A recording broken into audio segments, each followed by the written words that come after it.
습니다. 그래서 오늘 본문에서 너희는 이렇게 말씀했거든요.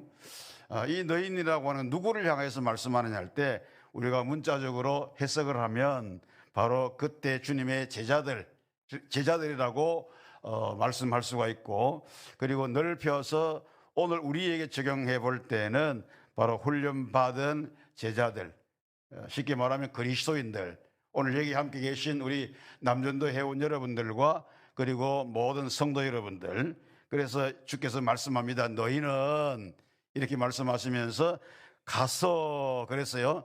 가라고 말씀하시거든요. 그럼 어디로 가야 되는 거냐 할 때 바로 우리 삶의 현장으로 가라. 주께서 이렇게 말씀을 하시고, 가서 뭐 하라고요? 모든 민족을 제자로 삼아라. 이렇게 말씀합니다.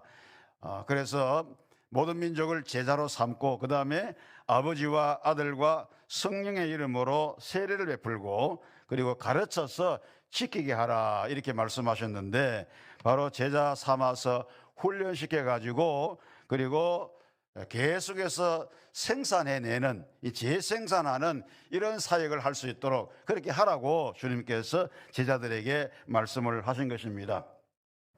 이렇게 하는 자들에게 우리 주님께서 뭘 하시겠다고 그랬냐면, 볼지어다 내가 세상 끝날까지 항상 너희와 함께 하겠다. 주님께서 그렇게 약속을 하신 것입니다. 그래서 이 지상 명령을 수행하는 이것이 하나님께서 가장 기뻐하시는 일인데, 가장 기뻐하시는 이 일을 우리가 한마디로 말하면 전도와 선교다, 이렇게 말씀을 드릴 수가 있습니다. 전도와 선교는 뭘 하는 것입니까? 영혼을 살리는 일입니다. 죽은 사람을 살려내는 것입니다. 이것이 바로 하나님께서 가장 기뻐하시는 일이다라고 하는 것을 말씀드립니다. 여러분 생각해 보십시오. 예를 들어서 여러분들은 무엇이 가장 기쁜 일이겠습니까? 예를 들어서 우리의 가족 중에서 자녀가 아프다, 자녀가 지금 죽을 위기에 있다, 혹은 또 부모 형제가 이렇게 생명이 다하는 그런 위기에 있다고 할 때에 바로 부모와 형제, 가족들이 가장 원하고 가장 바라고 가장 기뻐할 수 있는 것은 바로 뭐냐면은 바로 그 가족의 생명이 살아나는 것, 이것이 가장 기뻐하는 일이다. 그 죽어가는 사람에게 돈도 필요 없을 것이고, 그 다음에 또 지식이나 권세나 이런 것들 아무것도 필요 없을 거예요. 죽을 사람에게 가장 필요한 것은 뭐냐면 생명이 살아나는 것이거든요. 이 살아나고 그 다음에 살리는 것이 가장 귀하고 가장 큰 기쁜 일이다. 그래서 자녀가 살아났다, 그리고 또 부모 형제가 다시 살아나서 회복되었다라고 할 때 그보다 더 기쁜 일이 없는 것 아니겠습니까? 하나님께서 가장 기뻐하시는 일은 당신의 생명을 살리는 것입니다. 이 땅에 많은 영혼들이 있는데 이들이 하나님을 알지 못하고, 그리고 죄와 그리고 또 온갖 저주 가운데 살면서 지옥을 향하여, 죽음을 향하여 치닫고 있는데, 가만히 두면은 그들이 다 죽을 텐데, 영원한 형벌을 받아서 죽을 텐데, 하나님께서 그들을 살려내고, 그리고 그 살려내게 하기 위해서 하나님 이 땅에 예수 그리스도를 보내시고, 그 예수님을 통하여서 교회를 세우게 하시고, 그 교회로 하여금 생명을 살릴 수 있는 이 일을 맡겨주셨기 때문에, 그래서 교회가 정말로 열심히 전도하고 그 다음에 열심히 선교하는 것이 하나님께서 가장 기뻐하시는 일이다 라고 말씀드리지 않을 수가 없습니다. 우리가 상식적으로 생각할 때 전도는 국내에서 복음을 전하는 일이고, 그 다음에 선교는 문화와 언어와 그리고 생활 습관이 다른 이국 땅에서 여러 가지 방편으로 복음을 전가하는 것, 이것이 바로 선교라 이렇게 생각을 합니다. 그래서 전도와 선교는 우리 하나님께서 가장 기뻐하시는 일이다. 왜냐하면 죽을 자를 살려내는 것이기 때문에 그렇습니다. 간혹 복음을 전하는 일을 교회 성장을 위한 수단으로 생각하는 분들이 있고, 그렇게 또 생각하는 교회들이 있어요. 무슨 얘기냐면 열심히 전도하고 열심히 복음을 전하는 것은 교회를 성장시키는 거다, 이렇게 생각하는 사람이 있다라는 것입니다. 그러나 복음 전하는 것은 교회 성장 이전의 문제다, 이렇게 말씀을 드릴 수가 있습니다.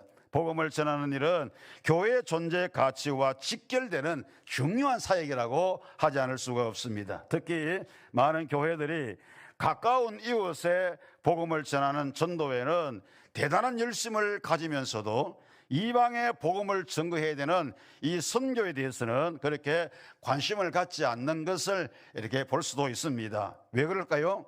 이방의 복음을 전하는 일은 우리 교회의 현실적인 성장에 도움이 되지 않는다라고 생각하기 때문에 이 선교에 열심을 다하지 못한다, 이렇게 생각해 볼 수가 있습니다. 초대교회에서 최초로 이 먼 곳에다가 선교사를 파송한 교회가 어느 교회입니까? 안디옥 교회입니다. 이 안디옥 교회는 스데반 순교 이후에 가중되는 그 박해, 이 핍박을 피해 가지고 팔레스타인 전 지역으로 흩어졌던 성도들이 모여 가지고 설립된 개척 교회라고 볼 수가 있습니다. 예루살렘 교회는 이 안디옥 교회의 소문을 듣고 바나바를 파송해서 말씀으로 교회를 잘 세우도록 이렇게 했습니다. 이때의 바나바는 다메섹에서 주님을 만난 다음에 이 다소에 머물면서 사역을 준비하고 있던 이 사울을 불러다가 이 안디옥에서 함께 사역을 했습니다. 두 사역자의 이 사역으로 말미암아 안디옥 교회는 은혜와 진리로 계속해서 충만해져 갔습니다. 계속해서 부흥되어 갔다. 많은 영혼들이 살아나고 믿는 자들이 많아졌다, 그런 얘기죠. 이 안디옥 교회는 은혜를 받고 보니까, 교회가 계속해서 성장하고 부흥되고 은혜를 받고 보니까 주님의 가장 큰 뜻이 뭐냐, 이것이 바로 복음 전파라는 사실을 깨닫고 그들은 선교사를 파송하게 된 것입니다. 이때에 이 교회는 아직 이 개척 교회의 때를 벗기 이전이었기 때문에 주님께서 기뻐하시는 일을 속히 이루어 드리기 위해서 교회에서 가장 중요한 위치에 있었던 이 바나바와 사울을 선교사로 파송을 했다는 것입니다. 당장 교회의 부흥과 성장이 급한 일이었음에도 불구하고 가까운 데 전도하는 일에만 매여 있지 않고 보다 먼 곳에 가서 선교하는 일에 이 교회가 열심을 내었다라고 하는 것입니다. 바나바와 사울은 그때의 이 안디옥 교회의 중추적인 역할하는, 어떻게 보면은 바로 담임 목사와 부목사다, 이렇게 볼 수가 있을 정도로 그 교회를 책임지고 있는 리더였습니다. 그런데 교회가 한참 이제 생기가 있어서 부흥이 되어지고 민자가 많이 돌아오면서 성장하는 그 가운데 있는데 갑자기 이 담임 목사와 부목사 두 사람을 선교사로 파송한다. 오늘 우리 현실적인 교회에서는 그야말로 생각할 수 없는 그런 일들을 이 안디옥 교회가 결단을 내려가지고 선교사로 파송했다는 것입니다. 그러므로 오늘 함께 하신 성도 여러분, 그리고 남전도 회원 여러분, 이 성전교회, 우리 모두가 섬기는 교회는 정말로 더 유능하고 그리고 잘 준비된 인재를 발굴해 가지고 선교사로 파송을 하고, 그 다음에 그들을 위해서 기도와 물질을 아낌없이 후원을 해야 된다. 왜냐하면 그것이 하나님께서 가장 기뻐하시는 일이기 때문에 그렇습니다. 우리가 사용하고 남은 것을 가지고 선교하는 것이 아니고, 우리가 교회를 성장시킨 다음에 선교하는 것이 아니라 안디옥 교회처럼 아직까지 개척교회 때를 벗지 못했지만 이방 나라에 선교하는 것을 우선순위로 삼을 수 있는 이런 믿음의 자세가 오늘 우리에게 요청된다라고 말씀을 드립니다. 전도와 선교는 하나님께서 가장 기뻐하시는 일이다. 할렐루야. 그러므로 우리는 선교에 헌신을 해야 됩니다. 그 헌신이 무엇일까요? 보내는 헌신. 이 보내는 헌신을 우리가 해야 됩니다. 첫째로 우리가 보내야 될 것은 뭐냐면 선교지에 기도를 보내야 되는 것입니다. 안디옥 교회가 선교사를 파송할 때마다 선교지에 기도를 먼저 보냈습니다. 대개 선교라고 하면 선교비만 많이 보내면 다 된다는 것으로 생각을 합니다. 그래서 기도는 그렇게 열심히 하지 않는 것을 볼 수가 있는데 이거는 잘못됐다. 왜냐하면 물질보다 더 중요한 것이 뭐냐면 하나님 앞에 그들을 위해서 기도하는 겁니다. 선교사를 위해서 기도하고 선교지를 위해서 기도하는 것입니다. 이 기도가 바탕이 되어야만이 열매가 나타난다는 것입니다. 기도 없는 선교 헌금은 열매 맺기가 어렵다라고 하는 것입니다. 그래서 우리는 선교사들과 선교지 그리고 선교 사역을 위해서 기도를 많이 해야 될 줄로 믿습니다. 남전도회가 선교지에다가 교회를 건축하고 그리고 또 미자립된 교회를 여러모로 지원하는 이 일들을 위해서 우리 구미 성전교회는 기도를 많이 하시기를 주의 이름으로 축원합니다. 여러분의 교회가 파송하고 또 후원하는 그 선교사와 선교지를 위해서도 끊임없이 기도해야 될 줄로 믿습니다. 기도를 많이 해놓으면 그 선교지에 선교의 열매가 맺는 것입니다. 여러분들이 10,000원, 20,000원, 30,000원, 50,000원 보내는 그 선교 헌금이 열매가 나타난다, 그런 말씀인 것입니다. 그리고 또 한 가지 중요한 것은 선교 현장에 우리가 잘 아는 대로 선교비를 보내야 하는 것입니다. 흐르는 샘이 썩지 않듯이 전도하는 사람 그리고 전도하는 교회는 어떤 일이 벌어질까요? 날마다 새로워지는 겁니다. 할렐루야. 물이 고여 있으면 썩잖아요. 냄새 나잖아요. 계속 우리끼리 안에서만 이렇게 하면은 교회 안에서 냄새가 날 수가 있어요. 안 좋은 냄새가 날 수가 있어요. 그러나 계속해서 흘러가는 물은 계속해서 새로운 물이 도입되고 또 보내고 또 유입되고 이러다 보니까 계속해서 맑은 물을 유지할 수 있는 것처럼 우리가 또 선교할 때 선교지를 위해서 기도하고 또 선교 파송하고 그리고 또 물질도 보내고 계속해서 이렇게 흘러보내고 움직이면 거기에 동참하는 사람도 새로워지고 선교에 동참하는 사람도 새로워지고 교회도 새로워진다라고 말씀드리지 않을 수가 없습니다. 그러므로 우리는 가까운 데는 직접 가서 우리가 전도하고 먼 곳에는 선교사를 파송하고 선교비를 보내야 하는 것입니다. 내가 먼 곳에 먼 나라까지 갈 수 없잖아요. 보내야 된다, 가야 된다 이렇게 말해서 모두가 다 갈 수는 없잖아요. 그러니까 정말로 유능하고 탁월한 선교적 사명을 갖고 있는 하나님의 택한 자가 있으면 잘 발굴해가지고 훈련시켜서 그들을 보내고 그리고 그들을 위해서 기도하고 그 다음에 또 선교 헌금을 보내서 열심히 사역할 수 있도록 후원하는 것, 이것도 얼마나 큰 사역인지 말로 다 할 수가 없습니다. 그래서 저는 목회 현장에서 사역할 때 우리 성도들이 선교 헌금을 드리잖아요. 10,000원도 드리고 20,000원도 드리고 선교 헌금을 하는데 제가 그들을 위해서 기도할 때 어떤 기도를 했냐면, 하나님, 이들이 선교 헌금을 드려서 동참했는데 이들에게도 복을 주시되 선교 현장에 가서 선교하는 선교사들이 받을 수 있는 그 복, 그 하나님 주신 그 복을 이들을 또 동일하게 받을 수 있도록 하나님께서 은혜를 베풀어 달라, 이렇게 제가 계속해서 기도했거든요. 그러니까 가서 선교하는 사람이나 여기서 물질로 후원하고 기도하면서 보내는 선교사의 사명을 감당하는 사람은 한 몸이다, 하나다. 그래서 그들이 받는 복을 보내는 자들도 동일하게 받을 수 있다라고 하는 것을 믿으시고 열심히 선교 헌금, 선교비를 후원해서 보낼 수 있기를 주의 이름으로 축원합니다. 구미남전도회가 국내 전도, 해외 선교를 위해서 열심을 다하는데 여러분들이 꼭 협력해 주시기 바랍니다. 선교하면 선교하는 자가 받는 복을 함께 받는다는 것 꼭 기억하시고 같이 동참해 주시기를 바랍니다.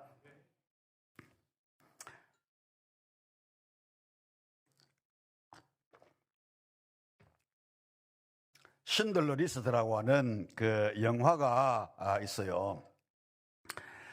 이 영화는 한 30년 전에 미국에서 개봉이 되고 그 다음에 우리나라에서는 1994년도에 개봉이 되었는데, 아마 이제 우리 남전대 회원들께서는 아마 이 영화를 아실 거고, 그 다음에 신세대는 아마 30년 전의 일이니까 잘 모를 수도 있고, 혹은 또 인터넷이나 다른 매체를 통해서 볼 수도 있겠지만, 이 30년 전에 이 미국의 스필버그 감독이 만든 영화인데 1939년에 9월 달에 이 독일이 폴란드를 침공을 해서 2주 만에 폴란드군을 완전히 대파하고 대승리를 거둡니다. 그리고 폴란드를 점령하죠. 그리고 그 점령지에서 매일매일 이 10,000명 이상의 유대인들을 지방에서 노동수용소로 이렇게 이동을 시킵니다. 그때에 이 오스카 신들러라고 하는 이 사람이 폴란드계 유대인이 경영을 하던 이 그릇 공장을 인수를 해가지고, 자기가 인수를 하는 것은 이 나치당에 입당을 해가지고 그들의 도움을 받아서 그 나치당에 온갖 아양을 다 떨고 이렇게 해가지고 또 물질로 공채하고 이렇게 해가지고 그들로부터 인수를 빼앗다시피 해가지고 인수를 해서 유대인들을 투입해가지고 노동자로 사용해서 그릇을 막 군수품을 막 이렇게 만들어서 생산해서 팔게 됩니다. 돈을 많이 버리죠.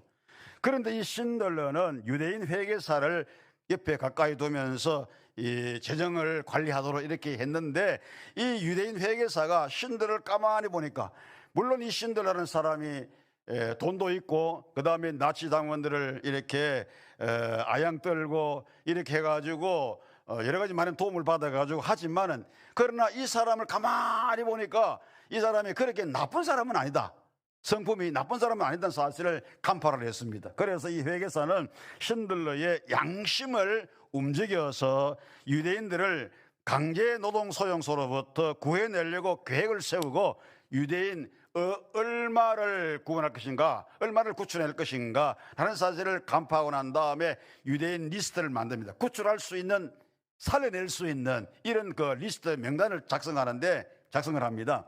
그래서 모든 계획을 완벽하게 이루어지고 마침내 1,100명의 이 유대인들을 폴란드로부터 탈출할 수 있도록 이렇게 도와줍니다.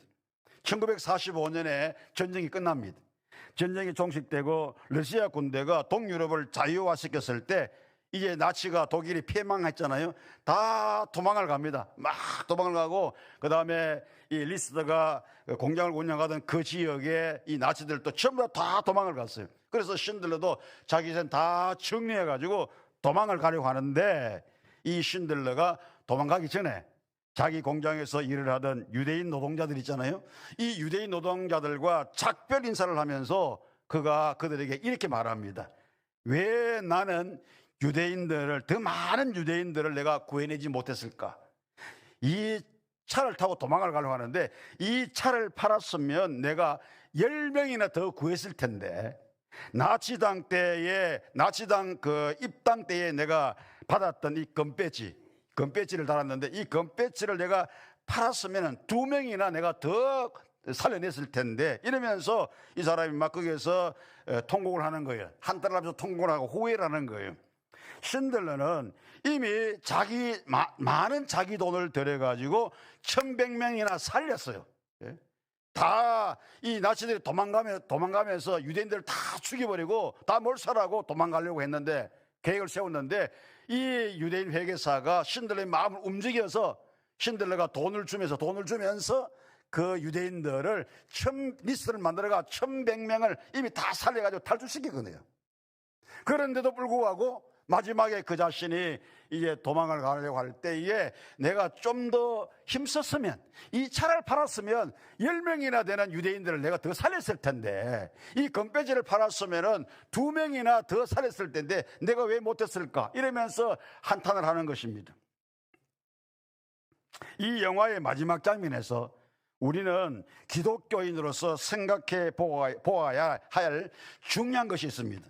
그게 뭐냐면, 곧 우리 그리스도인들이 죽을 영혼의 생명을 살리는데 내가 최선을 다했는가 라고 하는 것입니다.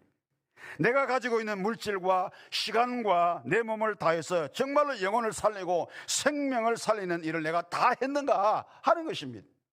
그 영화는 일반 영화이기 때문에 세상 사람들은 그 영화를 보면서 마지막 부분에 그런 것들을 못 느낄 겁니다. 그러나 우리는 그리스도인이기 때문에 그 영화를 보면서 마지막 부분에서 이 신들러가 후회하는 그 모습을 보면서 우리가 느낄 수 있는 것은, 나는 내 돈을 들여서 얼마나 많은 영혼을 살렸는가, 죽을 영혼들을 지옥 멸망에 떨어지는 그 영혼을 내가 내 돈과 시간과 물질을 다 들여서 얼마나 내가 살렸는가라고 하는 사실을 돌아보게 하는 그런 장면이라고 생각이 되어지는 것입니다. 신들러는 나름대로 자기 돈으로 많은 유대인들을 살려서 1100명 같으면 어마어마한 숫자입니다. 한 사람이 1100명을 살린 것은 어마어마한 숫자 아닙니까?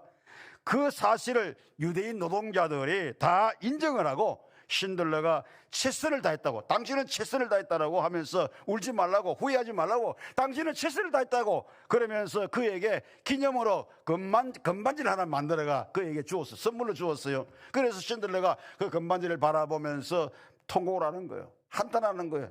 후회하는 거예요. 다 하지 못했다고, 최선을 다하지 못했다고. 그런데 그 금반지에 뭐라고 새겨져 있는가 하면 유대인 탈무드에 나오는 글귀를 거기에 새겨가지고 신들에게 주었는데 그게 뭐라고 그랬겠냐면 하나의 생명을 구하는 자는 세상을 구하는 일이다 이렇게 말했어요.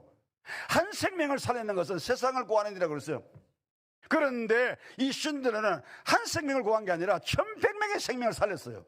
그럼에도 불구하고 자신은 더 많이 못 살렸다고. 자기가 가지고 있는 자동차, 자기가 가지고 있는 배지, 금배지, 자기가 가지고 있는 물질 다 데려가지고 더 살릴 수 있었는데 나는 못했다는 겁니다. 그러면서 자기가 가슴을 치면서 눈물을 흘리며 통곡을 하면서 후회를 하는 것입니다. 내가 왜 더 구하지 못했는가?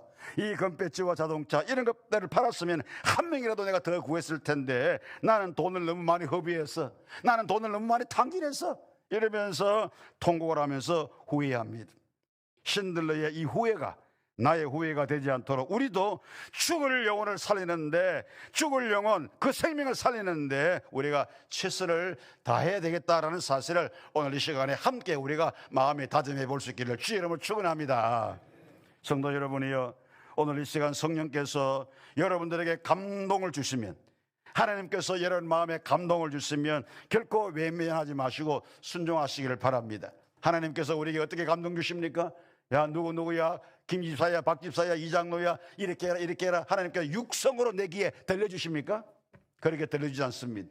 우리는 하나님 앞에 기도하면서, 말씀을 읽으면서, 말씀을 들으면서, 그럴 때 하나님께서 내 마음에 감동을 주십니다. 선교해라, 헌금해라, 기도해라. 하나님께서 내 마음에 감동을 주시는 겁니다.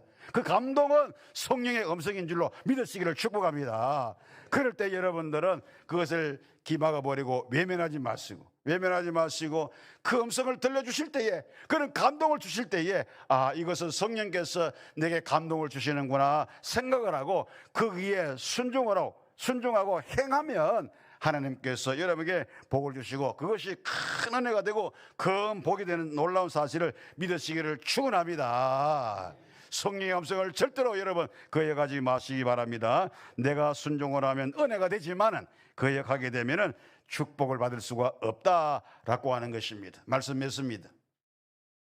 하나님이 가장 기뻐하시는 일이 뭐라고요?